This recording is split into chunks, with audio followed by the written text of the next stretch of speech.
వీళ్ళిలా చేసిన వెంటనే ప్యారిస్ లో నగరం అంతా ఇంటర్నెట్ పవర్ అవుటేజ్ వచ్చి నగరం అంతా అంధకారంతో నిండిపోయినప్పుడు ఒకే ఒక్క బాసిలికా చర్చ్ లో మాత్రమే కరెక్ట్ ఉంది. ప్రస్తుతం ఇది న్యూస్ లో సోషల్ మీడియాలో వైరల్ అవుతుంది. అంతేకాదు బిలియన్స్ ఖర్చు పెట్టి వచ్చిన స్విమ్మర్స్ ఈత ఆడడం కోసం క్లీన్ చేయడానికి ఖర్చు పెట్టారు. కానీ వెంటనే వర్షాలు వచ్చి ఇప్పుడు ఆ నది అంతా నల్లగా మారిపోయింది. అది చూసిన స్విమ్మర్స్ చచ్చినా అందులో దూకమని చెప్తున్నారు.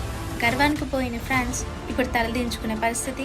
గలేషియన్స్ 6:7 ప్రకారం మోసపోకడి, దేవుడు వెక్కిరింపబడడు, మనుషుడు ఏది విత్తునో అదే పంట కోయను అని బైబిల్లో వాక్యం ఇప్పుడు నెరవేరుతుంది. ఇది నోవాహు దినాన్ని సూచిస్తుంది. ప్రకటన గ్రంథం 17వ అధ్యాయంలో చెప్పబడిన స్త్రీ, మృగము, నోవాహు దినాల్లో ఉన్న ఇస్తార్ మహాపట్టణం గురించి డీటెయిల్గా ఒక వీడియో చేస్తూ యూట్యూబ్లో అప్లోడ్ చేశాను. అనేకమైన హిడెన్ సీక్రెట్స్ అన్ని డిస్కస్ చేశాను. వెళ్ళి చూడండి.